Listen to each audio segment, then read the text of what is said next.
안녕하세요.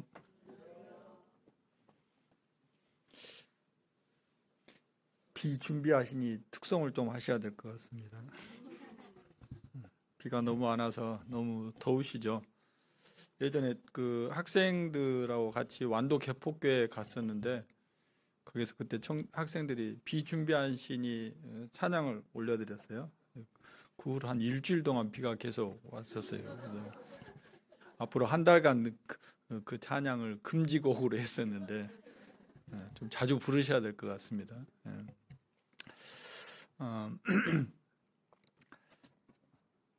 그 말씀에 앞서서 이제 좀 전에 수양회 말씀하셨는데 이제 어쨌든 저희가 집을 떠나서 또 예배당이라고 하는 곳을 떠나서 이제 함께 여러 성도님들 또 아직 믿지 않는 분들이 함께 모여서 시간을 보내기 때문에 많은 부분들이 불편할 겁니다.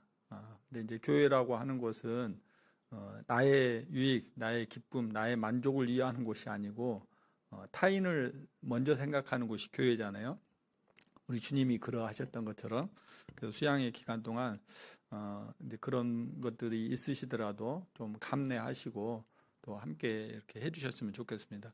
앞서 일하시는 분들이 수고를 많이 하고 계세요. 또 시설 측하고 그 소통이 잘 안 돼가지고 다른 팀이 한 70명 정도 이렇게 오게 돼 있거든요. 그래서 이제 거기 원래 이제 숙식만 합니다. 저희 거기 안에서 뭐 활동을 하는 건 아니고 숙식만 한다고 했는데 어쨌든 중간에 이제 그 김길섭 위원장님 많은 고생을 하셨어요.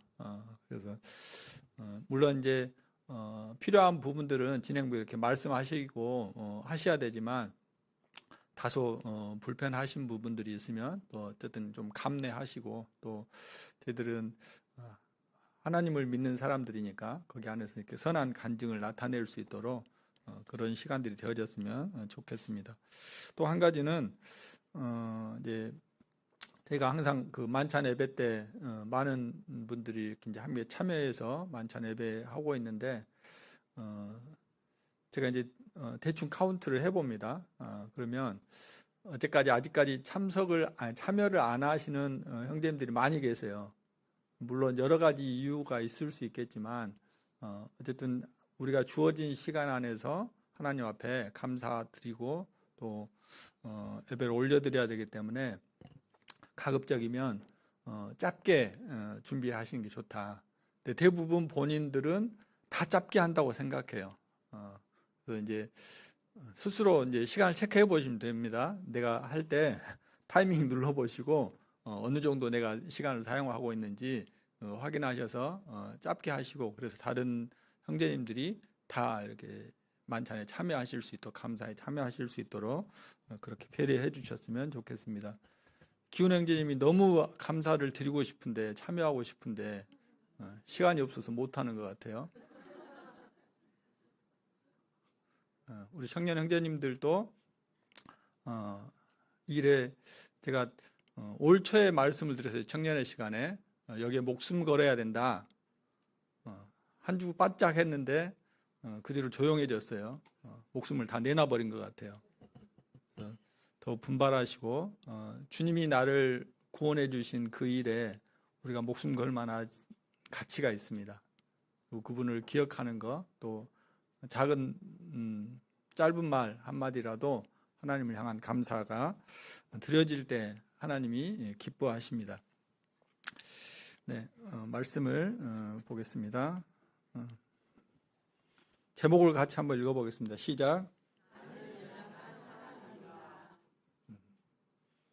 나는 연약한 사람입니다. 라고 하는 제목을 가지고 오늘 빌립보서 2장 1, 2절 말씀을 교제하도록 하겠습니다. 성경 말씀 한번 펴주시기 바랍니다.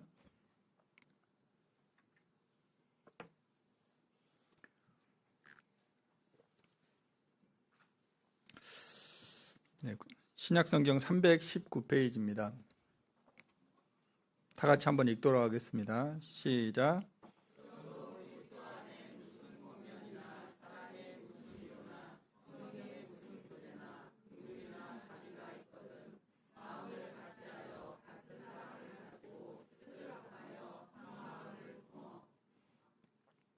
예, 제가 이제 PPT 띄워놨습니다. 그래서 원어 성경에는 이렇게 표현이 되어 있습니다.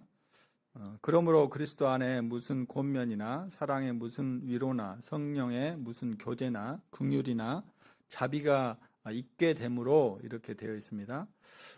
마음을 같이하여 같은 사랑을 가지고 뜻을 합하며 한 마음을 품어 나의 기쁨을 충만하게 하라. 나의 기쁨을 충만하게 하라는 그 표현은 저희 성경에는 4절에가 되어 있어요. 이제 원어 성경에는 2절 맨 시작하는 앞부분에 있다고 합니다. 그래서 나의 기쁨을 충만하게 해라 하면서 같은 마음을 같이 하고 같은 사랑을 가지고 뜻을 합하고 또 한 마음을 품을 것에 대해서 이야기를 하고 있습니다. 처음 시작하는 단어가 뭐로 되어 있죠? 그러므로 이렇게 되어 있잖아요. 그래서 뭔가 원인과 결과를 나타내고 있습니다. 그래서 그러므로라고 하는 단어가 나오면 반드시 앞에 있는 내용을 살펴보셔야 돼요. 앞에 무슨 이야기를 했기 때문에 이런 결과를 나타내는 것인지를 우리가 확인할 필요가 있습니다. 그래서 지난 시간에 제가 그 복음에 합당하게 생활해야 된다. 복음에 합당하게 생활한다고 하는 표현은 복음의 시민권자처럼 살아야 된다라는 것을 성경은 말씀하고 있습니다. 그게 1장 27절입니다. 오직 너희는 그리스도의 복음에 합당하게 생활해라. 그러면서 여기에도 동일하게 한 마음으로 서서 한 뜻으로 복음의 신앙을 위하여 협력해라. 또 두려워하지 말고 물러서지 말 것에 대해서 이야기를 해주셨고 29절에는 하나님께서 그리스도께서 우리에게 은혜를 주신 것은 우리가 그분을 믿을 뿐만 아니라 그분을 위해서 고난을 받는 것도 고난도 받게 하기 위해서다. 그래서 다른 번역본에는 고난을 받는 특권이라고 말씀을 드렸습니다. 그래서 그런 싸움이 우리에게 계속해서 있다. 그리고 이것을 내 안에 있던 싸움을 너희가 이미 봤다, 확인했다. 그리고 내 안에서 너희가 또 듣고 있다. 그래서 바울이 빌립보 지역에 처음 복음을 전할 때 어떤 환난과 어떤 어려움을 겪었는지 또 어떤 싸움을 했었는지를 빌립보 성도들은 너무 잘 알고 있는 상황이잖아요.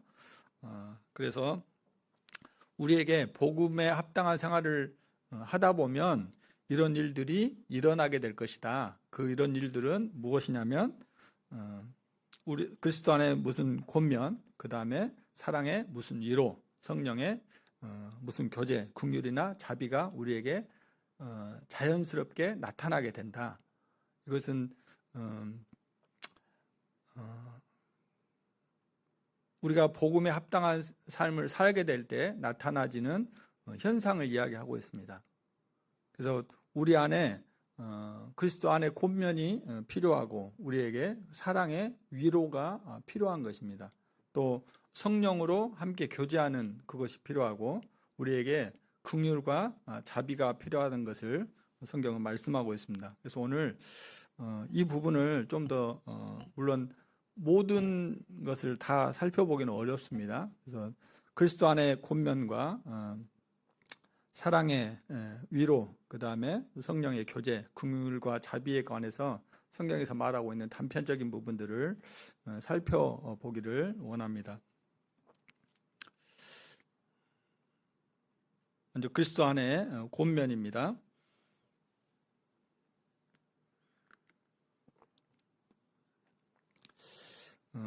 권면이라고 하는 말은 원어적인 의미가 곁으로 부르는 것입니다. 내 옆으로 와라 하고 이렇게 초청을 하는 것입니다. 그래서 그 의미적인 것은 누군가의 곁에서 그를 돕기 위해 격려하고 권면하는 것입니다.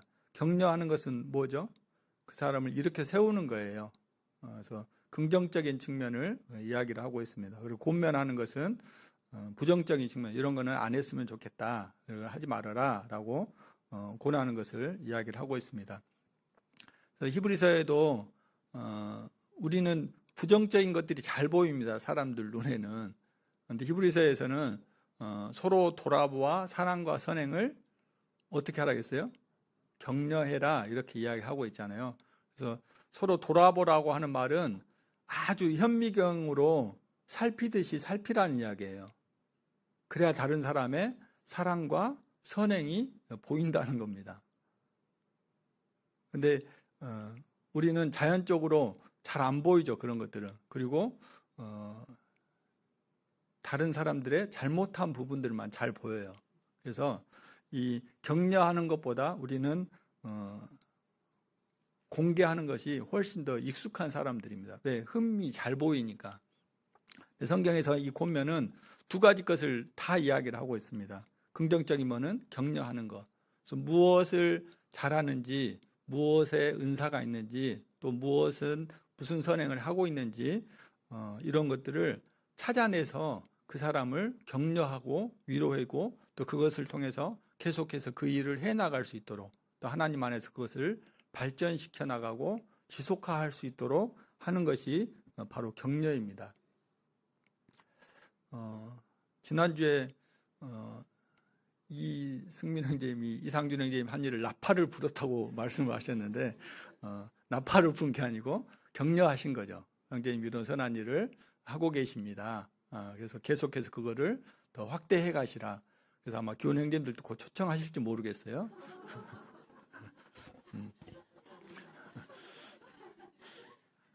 격려하는 겁니다, 형제님. 그래서 우리가 잘하고 있는 부분에 있어서는 그렇게 계속해서 격려하는 것이 필요합니다. 또 한 반면으로 부정적인 측면이 있습니다. 이것은 하지 말아라. 이것은 좋지 않으니, 덕스럽지 않으니 안 하는 게 좋겠다 하고 이야기하는 거죠. 근데 사실 우리 눈에 잘 보이지만 이런 말 하는 것은 쉽지는 않아요. 그죠? 그래서 대부분 눈으로 많이 합니다. 눈으로. 상대방이 잘 느끼니까 그런 것들에 있어서도 우리가 지혜롭게 또 말씀 안에서 어떻게 하는 것인지를 살펴볼 필요가 있습니다. 권면에 관한 성경 말씀을 한 구절 보기로 원합니다. 데살로니가전서 5장 11절에서부터 14절까지 이렇게 말씀하고 있습니다. 피차 권면하고 서로 덕을 세우기를 너희가 하는 것 같이 해라. 그래서 권면은 누가 하는 거라고요? 피차 간에 하는 것입니다. 피차 간에. 어느 일방적인 것이 있을 수가 없어요. 성경에서 말하고 하는 것은 서로 다 격려하고 공개해야 된다라는 것을 피차해야 될 것에 대해서 말씀을 하고 있고, 그런데 하는 목적이 뭐냐면 덕을 세우기 위해서예요. 내 눈에 가시 같아서 하는 게 아니고 내 취향이 아니어서 하는 게 아니고 덕을 세우기 위해서입니다.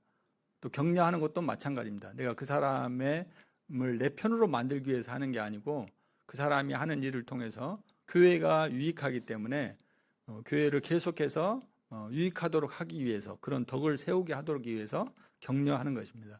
그래서 권면하는 것에 대한 목적이 분명해야 됩니다. 이게 목적이 분명하지 않으면 권면하는 사람이나 또 받는 사람이나 제대로 잘 받을 수가 없어요. 그래서 이 덕을 세우기 위해서, 그래서 교회 안의 공동체의 유익을 위해서 하는 것입니다. 그래서 또 형제들이 너희를 권면하노니 게으른 자들을 공개하고, 게으른 자들에게는 공개해야 될 거 아니에요. 그래서 여기에서 게으른 것은 물론 생활이 엉망인 사람들을 이야기하는 겁니다. 그러니까 가정을 꾸리고 경제활동을 해서 식구들이 먹고 살 수 있는 준비를 해야 되는데 일하지 않는 거예요. 하나님이 채워주시겠지 하면서 그런 게으름을 이야기를 하고 있습니다. 우리에게는 요즘 뭐 그런 사람들은 많지는 않겠죠. 그런데 그런 생활적인 면뿐만 아니라 많은 영적인 부분에 있어서 게으름이 우리에게 나타나는 것도 사실입니다. 그런 사람들이 있을 때 우리는 공개해야 됩니다. 형제, 그렇게 살면 안 되는 거야. 그리스도인으로서 이렇게 생활하는 것이 합당한 거야 라고 권하는 것이죠. 또 마음이 약한 자들을 향해서 격려하라는 것입니다. 연약하고 힘들고 또 하고자 하는 의지가 있지만 잘 안 되는 경우가 있죠. 그런 사람들을 격려해서 그래, 잘할 수 있어. 주님이 도우실 거야. 그래서 어떤 일을 하게 될 때 하나님의 도우심을 바라고 하면 가능해, 잘할 수 있으니까 해라 하고 마음을 이렇게 세우는 것입니다. 또 힘이 없는 자들을 붙들어 주라고 말씀하고 있습니다. 그래서 그래도 마지막에 모든 사람에게 오래 참으라 이렇게 이야기를 하고 있어요. 그래서 그래 권면하라고 했으니까 눈에 보이는 대로 막 바로바로 쏴 붙이라는 게 아니고 오래 참음으로 기도하면서 기다리는 것도 필요합니다. 결국 교회 덕을 세우기 위해서 그런 목적을 가지고 했지만 덕이 세워지지 않으면 안 하니만 못합니다. 그렇게 했잖아요. 그래서 모든 사람을 향해서 오래 참음으로 내가 지금 이런 이야기를 하는 것이 주님께로부터 온 것인지, 또 내가 이야기를 할 때 형제가 잘 받을 수 있는지, 그런 상태는 되는지, 그런 마음의 준비는 되어 있는지, 이런 것들을 저희가 잘 살피고 기도 가운데 하는 것이 필요합니다. 또 주님이 우리를 향해서 오래 참으셨어요. 그러죠? 천년을 하루처럼 생각하면서 참고 기다리셨습니다. 그런 마음의 자세를 가지고 우리가 권면하는 것이 필요하다 하는 것을 데살로니가 전서를 통해서 말씀하고 있습니다.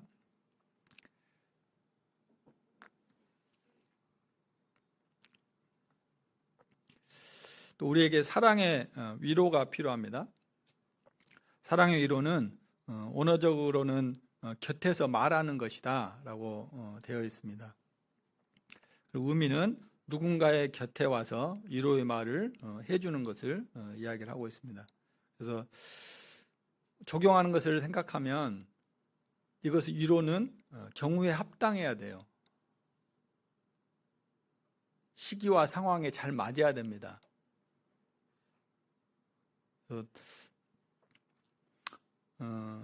좋은 이야기를 해준다고 해줬는데 이 사람에게 상처가 되거나 어려움이 되거나 또 공감이 안 되는 경우가 있을 수 있어요.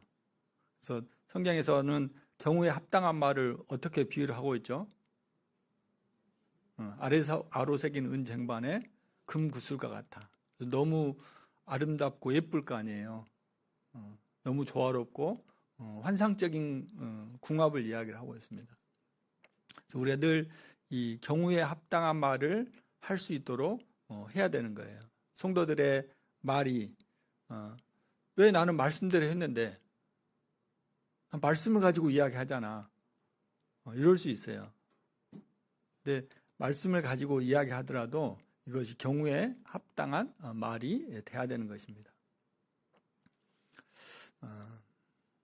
또 한 가지 살펴볼 것은 나는 위로자의 삶을 살고 있는지 아니면 위로가 필요한 사람인지를 스스로 한번 생각해 보시길 바랍니다. 나는 지금 위로가 필요하다 하시는 분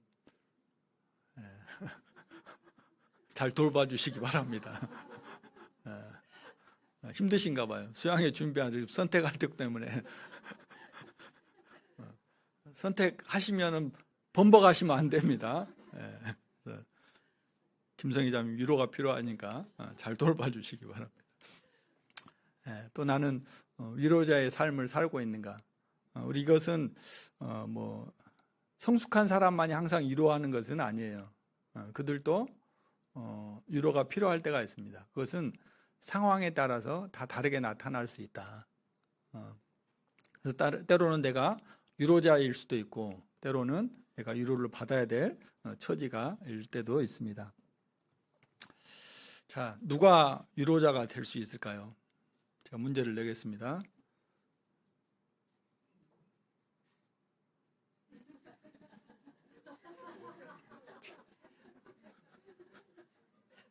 우리 지연자매가 높이 두 손을 들었어요.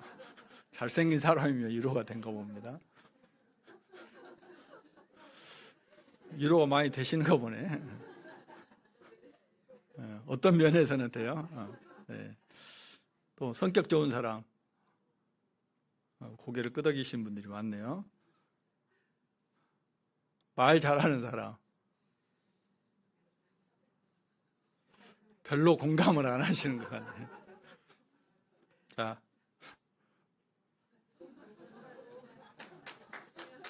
아,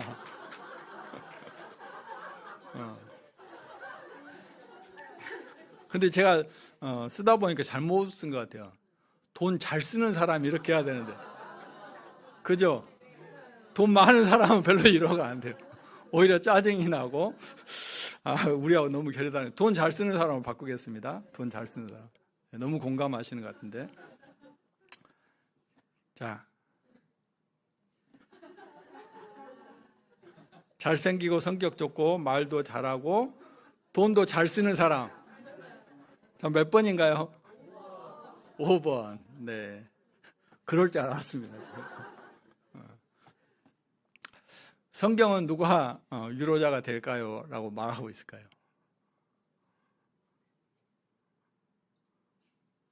네. 고린도후서 1장 말씀을 보겠습니다.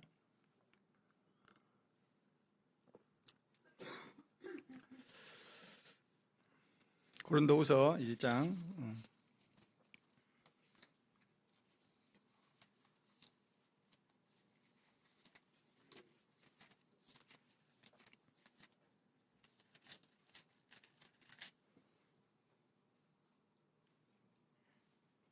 4절부터 되어 있는데 3절부터 보겠습니다. 286페이지입니다.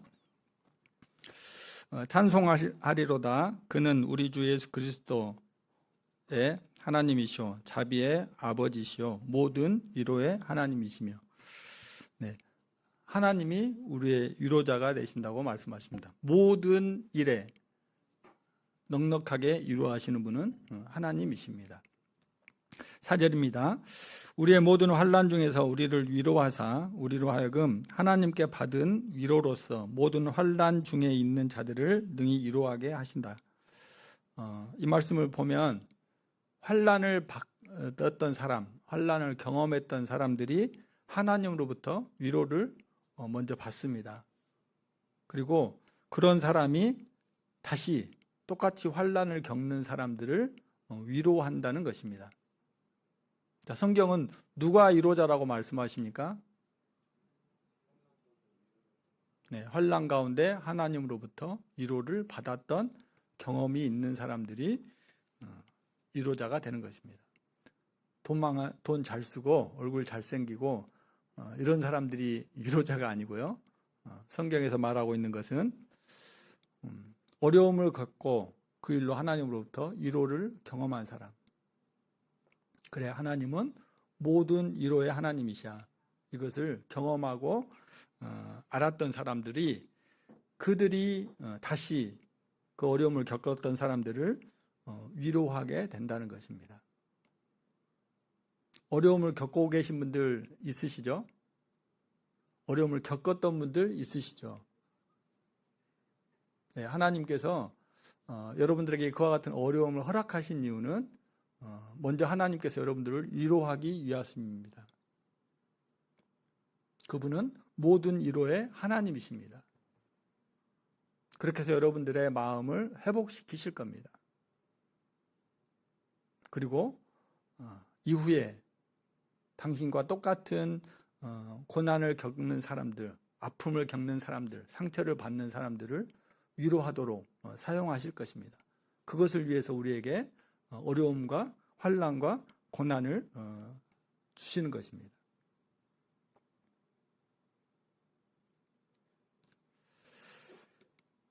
그리스도의 고난이 넘친 것, 우리가 받은 위로가 넘치는 것입니다. 복음을 합당한 생활을 하다 보면 어려움을 겪게 되어 있다고 말씀을 드렸습니다. 근데 그것이 고난받는 특권이라고 말씀드렸어요. 왜? 고난 이후로 그걸로 끝나버리면 그게 특권이라고 할 수 없잖아요. 근데 우리가 그 고난을 통해서 하나님으로부터 오는 위로를 경험하기 때문에 그것이 우리에게 특권이 되어지는 것입니다. 그래서 시편 기자는 그렇게 말씀했어요. 고난받는 것이 나에게 유익이다. 내가 고난을 통해서 주님의 율례를 배우게 되었다. 네, 우리는 고난을 통해서 하나님이 어떠신 분인지를 알게 됩니다. 고난을 통해서 하나님의 말씀이 내 안에서 성취되어져 가는 것을 경험케 됩니다. 하나님의 말씀이 진리이구나 하는 것을 확인하게 됩니다. 그러니 그리스도인들에게 그거보다 큰 특권이 어디가 있겠어요? 나를 사랑하신 하나님을 알아가는 것, 그 하나님의 말씀이 나에게서 성취되어지는 것, 그것보다 더 큰 특권이 어디 있겠냐고요.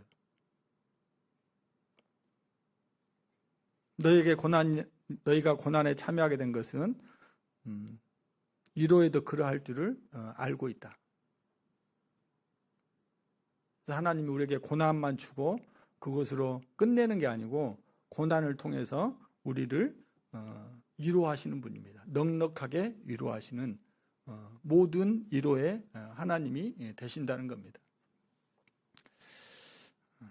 다음 성령의 교제를 보겠습니다. 교제 코이노냐 너무 잘 알고 계시잖아요. 그죠? 공유되는 것, 공통적인 이런 의미가 있고요. 언어적으로는 그런 뜻이고 서로 공통의 이해관계를 함께 나누는 것입니다. 공유하는 것. 나에게 있는 것을 타인에게 나누어 주는 것이 바로 성령의 교제라고 할 수 있습니다. 성경에 나와 있는 예를 한번 살펴보도록 하겠습니다. 사도행전 4장 32절입니다.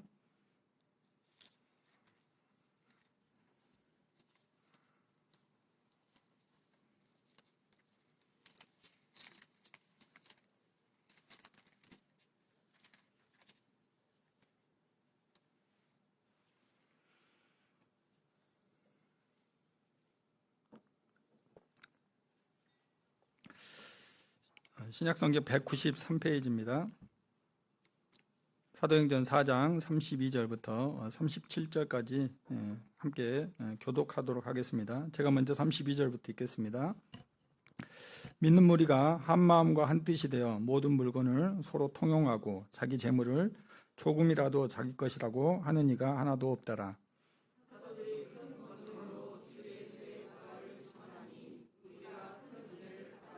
그 중에 가난한 사람이 없으니 이는 밭과 집 있는 자는 팔아 그 판 것의 값을 가져다가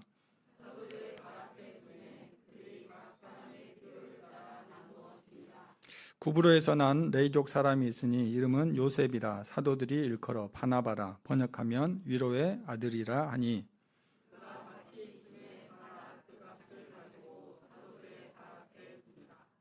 네. 이 사도행전이 기록되었을 배경을 보면서 저희가 이 말씀을 좀 살필 필요가 있습니다. 여기에는 전 재산을 다 갖다 교회에 바친 것, 헌금한 것 뭐 이렇게 되어 있잖아요. 배경적인 것들, 그러니까 이 말씀을 보면서 고민하시는 분들이 많아요. 왜 요즘 교회는 이렇게 안 되냐? 그렇죠? 우리 말씀대로 하면 다 지금 다음 주에 전 재산을 갖다 바치셔야 되는데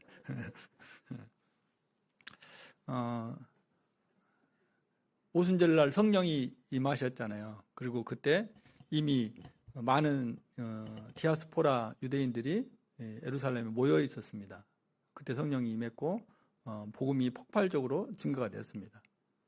그래서 그때 왔던 예루살렘에 너무나 많은 사람들이 모여 있었어요.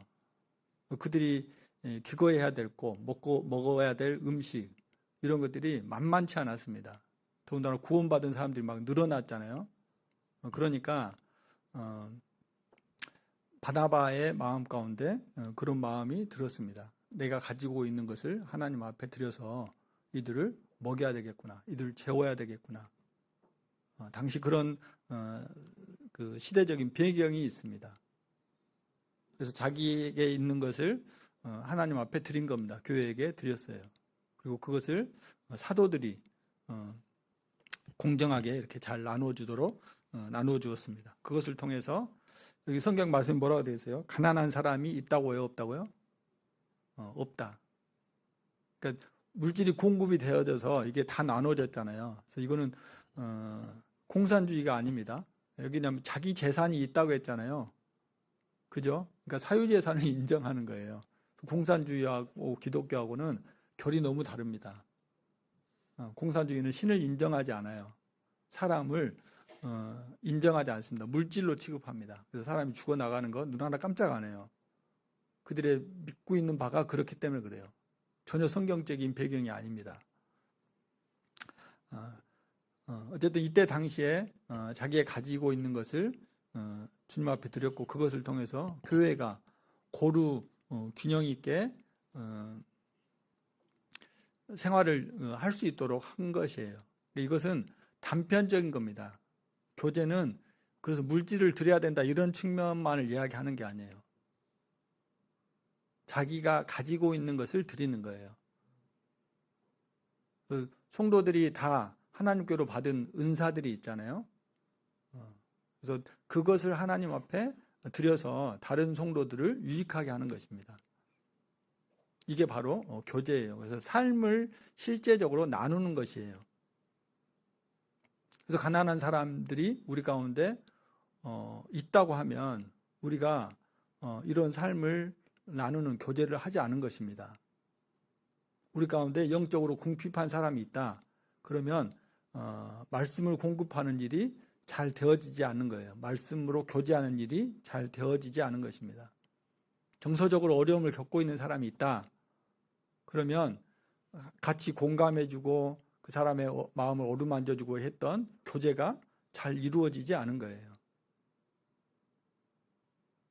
교제는 단순히 우리가 이렇게 하나님 말씀을 펴놓고 교제하는 이 차원을 넘어서 삶을 함께 공유하는 것입니다. 그래서 맨날 모일 때마다 사업 이야기 하라는 이야기 아니에요. 그것을 통해서 내 삶의 모습이 어떠한지를 우리가 마음을 터놓고 이야기할 수 있는 그런 관계. 교회는 그렇게 교제하는 곳이라는 것입니다. 그래서 모든 교제 안에 단서가 있어요. 뭐였어요? 성령으로 교제하는 거예요. 성령님에 의한 그런 교제가 이루어지는 것입니다. 그래서 그것은 말씀을 나눌 뿐만 아니라 내 삶에 있는 모든 부분들을 진솔하게 이야기하는 것을 교제라고 합니다. 그래서 제가 서두에 말씀드렸습니다.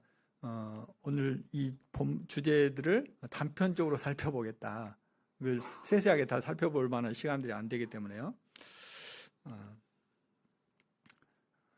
그래서 제가 말라이에 얼마 전에 다녀왔잖아요. 말라이가 아닌데 남아공에 다녀왔잖아요. 그래서 전석 형제님이 이렇게 가지고 있는 밀가루를 이들에게 나눠줬어요. 이들은 이게 우리는 그냥 밥이잖아요. 일용할 양식인데 이들에게는 생명줄입니다. 예, 먹고 사는 것이 힘드니까요. 그래서 반드시 말씀이 끝나고 나면 이렇게 밀가루를 제공해 줍니다. 그러면 늘 있는 사람만 주냐? 그거 아니에요. 그러니까 내가 가지고 있는 것으로 준다고 했잖아요. 저도 받았어요. 뭘 받았다고 했어요? 사과. 잘 안 보이는데 제 손에가 작은 사과가 하나 있어요. 이 어린아이가 자기가 먹으려고 가지고 온 사과를 저에게 줬어요. 그러니까 이 아이의 입장에서 너무나 큰 것이지만 저에게는 하찮고 별 볼 일 없는 거죠. 사실 사과 거의 날마다 먹고 있는데, 근데 이 아이가 줬기 때문에 남다른 의미가 있고 제 마음을 기쁘게 하고 격려하고 힘을 나게 했어요. 그러니까 누구나 다 우리는 교제할 수 있습니다. 어느 일방적인 것이 아니에요. 보세요. 누가 더 행복해 보여요? 제가 행복해 보여요? 이 아이가 행복해 보여요? 아이가 행복해 보여요. 제가 피곤했는데 너무 밝게 웃은다고 웃었거든요. 근데 카메라가 거짓말을 못해요. 전석 형제님이 행복해 보여요? 빨간 옷 입으신 분이 행복해 보여요?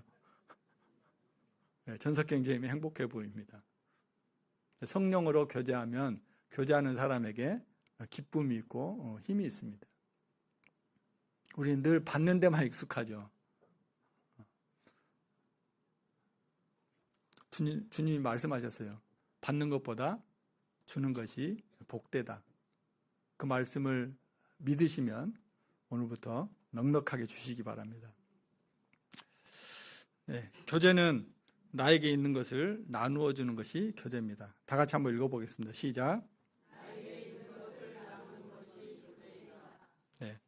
이 가운데 교제를 못 하실 분이 있을까요? 네, 없어요. 우리는 모두가 다 성령 안에서 교제가 가능한 분들입니다. 다음 궁유가 자비입니다. 궁율은 심장, 마음, 사랑 이것을 나타내고 있고, 자비는 연민, 동정, 불쌍히 여김 이런 의미를 가지고 있습니다. 그래서 궁율은 섬세한 애정을 이야기하고, 자비는 불쌍히 여기는 마음과 행위에서 나오는 표현이다. 근데 성경에서 궁율과 자비는 거의 같이 이렇게 사용이 되고 있어요. 유사하게 사용이 되고 있고, 또 번갈아 가면서 이렇게 어떤 책에는 긍휼로, 어떤 책에는 자비로 번역이 되어 있기도 합니다.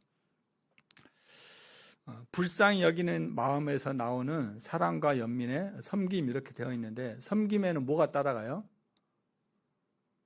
행동이 따라가는 거예요. 그래서 불쌍히 여기는 마음에서 그치는 게 아니고, 불쌍히 여기는 마음에서 비롯해서 그 사람을 사랑하고 또 실제적으로 돌보고 동정하는 그런 행동이 나온다는 것입니다. 자, 제가 사진을 보여드릴 테니까 긍휼한 마음이 드시는지 한번 보시기 바랍니다.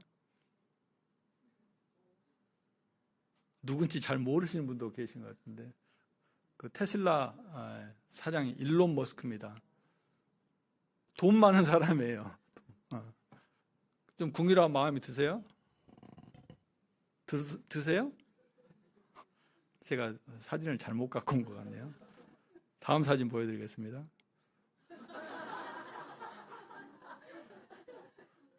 긍휼한 마음이 드십니까? 주님의 마음이 없으시군요. 시선을 좀 바꾸셔야 될 것 같아요.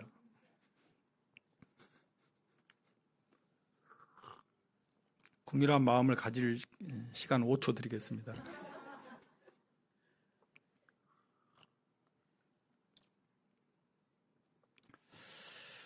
그래도 안 드십니까? 네. 자, 누구에게 긍휼과 자비가 필요할까요? 두 사람 말고 누구에게 긍휼과 자비가 필요할까요?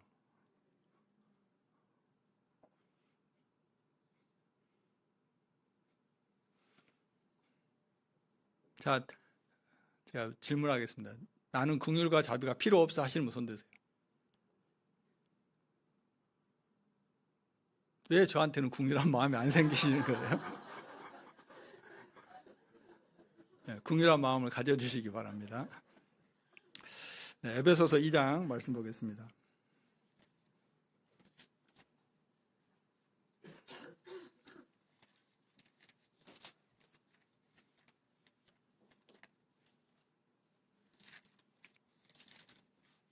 누구에게 긍휼과 자비가 필요한지, 에베소서 2장 1절부터 5절까지 같이 교독하겠습니다. 311페이지입니다. 그는 허물과 죄로 죽었던 너희를 살리셨도다.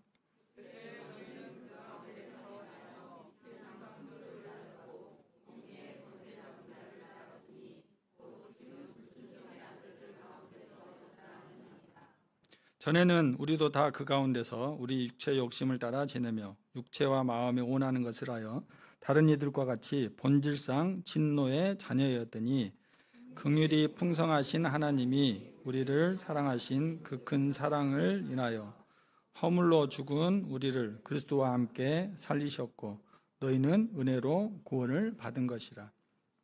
4절에 긍휼이 풍성하신 하나님이 우리를 사랑하신 그 큰 사랑으로 이렇게 되어 있잖아요. 여기에 다른 번역본에는 자비가 풍성하다 이렇게 번역이 되어 있어요. 다시 질문 드리겠습니다. 긍휼과 자비가 누구에게 필요합니까?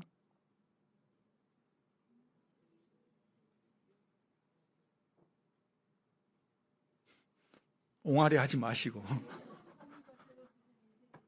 네, 그걸 한마디로 말하면 누구예요? 나잖아요. 나. 그죠? 나. 허물과 죄로 죽었던 너희를 살리셨도다. 우리 모두가 다 하나님 앞에서 허물과 죄로 죽었던 인생이 아닙니까? 3절의 마지막에 그렇게 이야기하고 있어요. 본질상 진노의 자녀다. 만왕의 왕 되신 하나님을 버리고 나를 지으신 하나님을 없다고 말하고 살아간 생수의 근원들은 우리 주 예수 그리스도를 버려버린 유체, 그런 인생. 그래서 마땅히 심판을 받아 마땅한, 더 직설적으로 말씀드리면 지옥에서 영원한 시간을 보내도 아깝지 않은 그런 인생, 그런 인생에게 하나님의 긍휼과 자비가 필요한 것입니다. 근데 그분이 가지고 계시는 긍휼은 너무 풍성하시대요. 우리에게 긍휼을 베푸시는 것만으로도 감사한데 이 세상 모든 사람들을 다 품고도 남을 만큼 풍성한 긍휼을 그분은 가지고 계십니다. 하나님이 그런 하나님이시기 때문에 허물과 죄로 죽었던 저희가 살아날 수 있었습니다. 긍휼에 풍성하신 하나님이 우리를 그리스도 안에서 살려내셨습니다. 그것이 우리에게 은혜입니다. 그래서 하나님이 긍휼이 풍성하시기 때문에 우리에게 은혜를 베푸셨고 우리는 그 은혜로 말미암아 구원을 얻게 된 것입니다. 그것이 2장 8절 9절입니다. 그래서 은혜로 구원을 얻었기 때문에 내가 사람들에게 하나님 앞에서 자랑할 것이 없어요.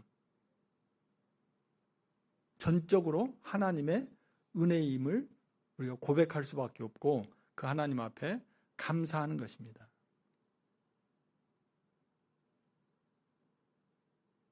저를 긍휼히 여겨주세요.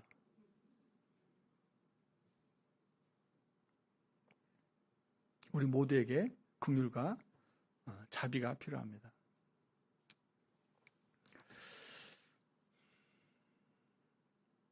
자, 내 삶에 필요한 것 4가지 같이 읽어보겠습니다. 시작. 그리스도 안에 권면, 사랑의 위로, 성령의 교제, 긍휼과 자비.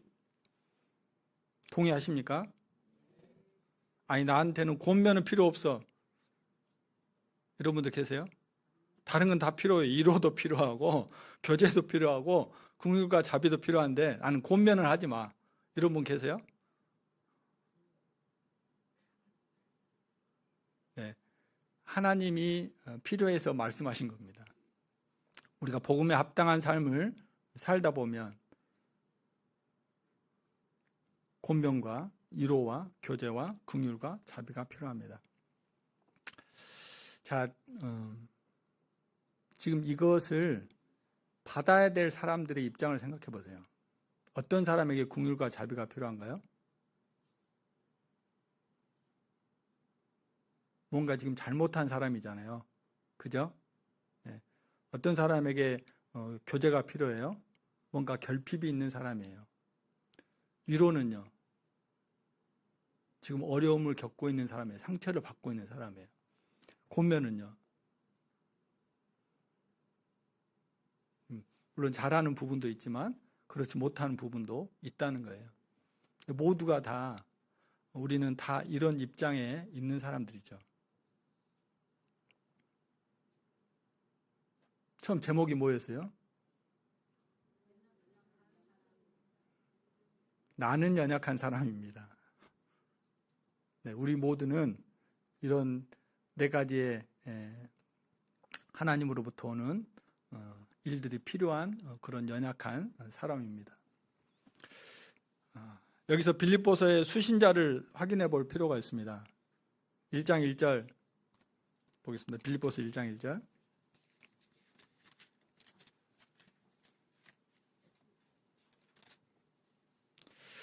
그리스도 예수의 종 바울과 디모데는 그리스도 예수 안에 빌립보에 사는 모든 성도와 또한 감독들과 집사들에게 편지한다. 이 편지를 받아본 1차 수신자가 누구라고요? 빌립보에 사는 모든 성도들, 그 다음에 특별히 감독들과 집사들을 이야기를 하고 있습니다. 이 본문의 말씀에 빗대어서 보면 성도들뿐만 아니라 교회 안에서 직임을 맡아서 일하고 있는 감독들과 집사들에게도 권면하는 일, 위로를 받는 일, 또 성도 안에서 교제를 하는 것, 또 긍휼과 자비가 다 필요하다는 거예요. 교회 안에는 특별한 계층이 있을 수 없습니다. 근데 제가 살펴보니까 좀 그런 부분이 있는 것 같아요. 주로 권면하고 이런 일들을 누가 하고 다녀요? 위로하고 이런 일들을 누가 하고 다닙니까? 대부분 교회 안에 직임자들이 하고 있어요. 성경에서 누가 하라고 그랬어요? 피차하라고 그랬습니다. 그래서 물론 그런 섬김들을 잘 하니까 그런 일들을 잘 하니까 하나님께서 세우셨을 거예요. 이게 하다 보면 우리가 고착화되는 경우가 있어요. 그래서 나는 장로니까 누가 나에게 권면하는 것을 잘 받지를 못해요.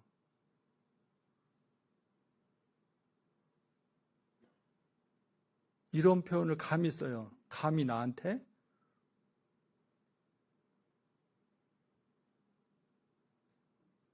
우리는 그리스도 안에서 다 동등한 사람들입니다. 누구든지 잘못한 일이 있으면 권면이 필요합니다. 또 실수한 일이 있으면 긍휼과 자비가 필요한 것입니다. 어려움을 겪고 있으면 위로가 필요한 거예요. 결핍이 있으면 교제가 필요한 겁니다. 모든 성도들. 그래서 감독과 집사들이 완전한 사람이 아니라는 것을 우리가 생각할 필요가 있습니다. 또 당사자들은 하나님 앞에서 내가 그냥 연약한 존재라는 것을 인정할 필요가 있어요. 그래야 우리가 건강한 공동체를 만들어갈 수 있습니다.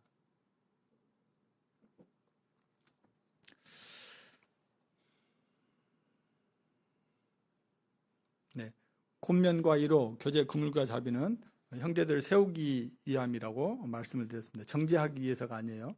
우리가 말씀을 드렸는데 이제 오냐 잘됐다. 지금부터 이제 눈에 가시가 있는 사람들 뭐든지 이야기를 해야지. 이럴 목적으로 하는 게 아닙니다. 말씀은 우리가 그럴 목적으로 듣는 게 아니에요. 듣고 나에게 적용하시면 돼요. 하는 방법은 오직 사랑 안에서 참된 것을 하는 것입니다. 사랑 안에서 진리를 말하는 거예요. 오직 사랑으로 하는 것입니다. 태도가 매우 중요합니다. 아까도 말씀드렸어요. 말씀이 이런데 왜 형제 이렇게 안 해? 이렇게 하는 것보다 하나님 말씀 앞에서 우리가 서로 이런 부분들을 조심하자. 우리가 이런 것들은 계속해서 발전시켜 나가자. 이렇게 이야기하는 거죠. 고압적인 자세로 이야기해서는 안 되는 것입니다. 그리스도의 사랑으로 이 진리를 잘 포장해서 이야기해야 되는 것입니다.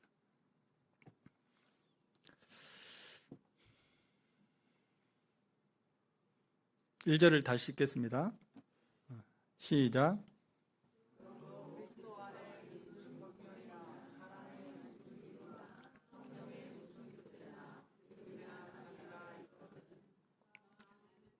네. 잘 들으셔야 돼요. 1절을 다시 읽겠습니다. 제가 그렇게 말씀드렸어요. 네. 2절은 제가 읽겠습니다. 마음을 같이하여 같은 사랑을 가지고 뜻을 합하며 한 마음을 품어 나의 기쁨을 충만하게 해라. 우리가 복음에 합당한 생활을 살게 되면 우리 안에 권면과 위로와 또 교제와 긍휼과 자비가 있게 된다. 근데 이런 일이 있게 될 때 마음을 같이 하고 같은 사랑을 가지고 뜻을 합해서 한 마음을 품어서 해라라고 말씀하고 있습니다. 뭐 같은 마음, 너무 같은 표현인 것 같아요. 같은 마음을 같이 하고 같은 사랑을 가지고 뜻을 합하고 한 마음을 품어라. 이것은 그리스도의 마음입니다. 그리스도의 사랑을 이야기하고 있습니다. 그리스도에게로 집중된 것입니다. 그리스도가 오직 목적인 것입니다. 한 마음을 품는다고 하는 것은 그리스도가 중심이 되는 것을 이야기하고 있습니다. 그렇게 하게 될 때 나의 기쁨을 충만하게 해라 라고 바울은 명령하고 있습니다. 근데 1절은 현재 진행형으로 되어 있어요. 그러니까 우리 안에 이런 일들이 있게 되므로 이것은 계속해서 있을 수밖에 없는 일이라는 거예요. 이거는 지금도 지속되어지는 거예요. 그래서 모든 사람들이 연약 가운데 있기 때문에 모든 사람들이 상처를 받는 일이 계속해서 일어날 겁니다. 모든 사람들이 결핍하는 것이 우리에게서 계속해서 일어나게 될 거예요. 이것은 현재 진행형입니다. 근데 충만하게 하라는 것은 이미 시작된 일이 완성되도록 끝마치게 하라는 거예요. 그래서 우리 안에 일어나는 일들이 교회 안에서 일어나게 될 때 이런 일들을 지속함으로 나의 기쁨을 충만하게 하라고 바울은 명령하고 있습니다. 여기서 바울이 빌립보 성도를 향해서 했던 기도들을 살펴볼 필요가 있습니다. 1장 9절에 바울은 이렇게 기도합니다. 내가 기도하노라 너희 사랑을 지식과 모든 총명으로 점점 더 풍성하게 해달라. 빌립보 성도들의 사랑이 지식 안에서 이것은 아는 거잖아요. 우리가 하나님의 말씀을 어떻게 순종해야 되지? 하나님 말씀이 어떤 뜻을 가지고 있지? 하는 것을 우리가 알 필요가 있습니다. 총명은 이렇게 알았으면 그것을 적용하는 거예요. 하나님 말씀이 이러네. 그럼 내가 이렇게 실천해야지. 내 삶 가운데 행동으로 옮겨야지. 그것을 통해서 점점 더 풍성해지기를 바울은 기도하고 있습니다. 그리고 11절에서도 똑같이 기도하고 있습니다. 예수 그리스도로 말미암아 의의 열매가 가득해서 하나님의 영광과 찬송이 되기를 원하노라. 그래서 지식과 암과 적용을 통해서 우리들에게서 점점 더 풍성해지는 것은 뭐겠어요? 의의 열매가 나타나는 것입니다. 그리스도로 말미암는 의의 열매, 그리스도에 의한 열매들, 그리스도에 의한 열매들이 우리들에게서 풍성해지게 될 때 하나님이 영광과 찬송을 받으시는 겁니다. 바울이 빌립보 교회를 향해서 했던 기도는 그거였어요. 하나님, 빌립보 교회를 이렇게 축복해 주세요. 그들이 하나님을 아는 지식에서 자라갈 뿐만 아니라 이 알고 있는 지식이 현실화되게 해주세요. 그리고 그것을 통해서 하나님으로부터 말미암는 그리스도로부터 말미암는 열매가 풍성하게 일어나게 도와주세요. 그러면 하나님이 영광과 찬송을 받게 되실 것입니다. 바울의 기도가 이루어질 때 바울의 마음 가운데 기쁨이 충만하게 될 것입니다. 그래서 내가 하나님 앞에 너희들을 향해서 올려드리는 기도가 응답되어짐으로 나의 기쁨을 충만하게 해라 라고 바울은 이들에게 권하고 있습니다.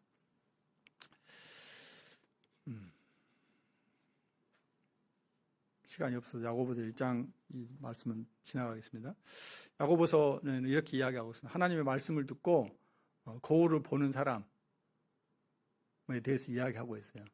말씀을 듣고 실천하는 사람은 거울을 보고 자기에게 뭐가 묻어 있으면 그것을 정돈하는 사람들이다. 근데 실천하지 않는 사람은 거울을 봤는데 여기에 뭐가 묻었는데 그냥 보고 지나간 거예요. 그래서 우리가 하나님의 말씀을 듣게 될 때 그것을 자기에게 비춰보셔야 돼요. 내가 지금 해야 될 일들이 무엇인지, 하나님 앞에서 내가 지금 변화되어야 될 부분은 무엇인지 살펴봐야 됩니다. 절대로 다른 사람을 향해서 해서는 안 돼요. 거울을 비춰주면 안 돼요. 이것은 정죄가 됩니다. 내 자신에게 거울을 비치는 거예요. 그래서 무디는 이렇게 이야기했습니다. 하나님의 말씀은 정보를 위한 책이 아니고 변화를 위한 책이다. 여기 아재개그가 나와요. 인포메이션이 아니고 트랜스포메이션이다. 발음이 정확한지 모르겠습니다. 하나님의 말씀은 우리에게 이런 말씀이 있구나, 이렇게 정보를 제공해 주는 책이 아니에요. 그것을 제공하는 이유는 뭐냐면 우리를 하나님의 사람으로 변화시키기 위해서입니다. 제목을 다시 얘기했습니다. 나는 연약한 사람입니다. 다 같이 읽어보겠습니다. 시작. 네. 나는 그런 연약한 사람이기 때문에 나에게 권면이 필요하고, 나에게 위로가 필요하고, 나에게 교제가 필요하고, 나에게 긍휼과 자비가 필요합니다. 제가 제목을 다시 바꿨습니다. 같이 읽어보게요. 시작. 우리는 연약한 사람입니다. 네, 우리 모두는 연약한 사람이에요. 연약한 사람들끼리 치고받고 싸우면 뭐가 되겠어요? 연약한 사람들이 더 보듬어주고, 더 격려하고, 더 교제하고, 더 긍휼한 마음을 가져야 되지 않겠습니까? 그럴 때 하나님이 우리를 축복하실 것입니다. 끼룩끼룩 생각나시죠? 네. 새들이 날아갈 때 지치지 않도록 응원하는 거예요. 모두가 다 끼룩끼룩. 상무대륙교회가 우린 연약에 휩싸여 있지만 이런 그리스도로 말미암는 의의 열매가 풍성하게 나타나므로 우리는 연약하지만 강한 주님이 드러나는 그런 교회가 되어졌으면 좋겠습니다. 기도하시고 마치겠습니다.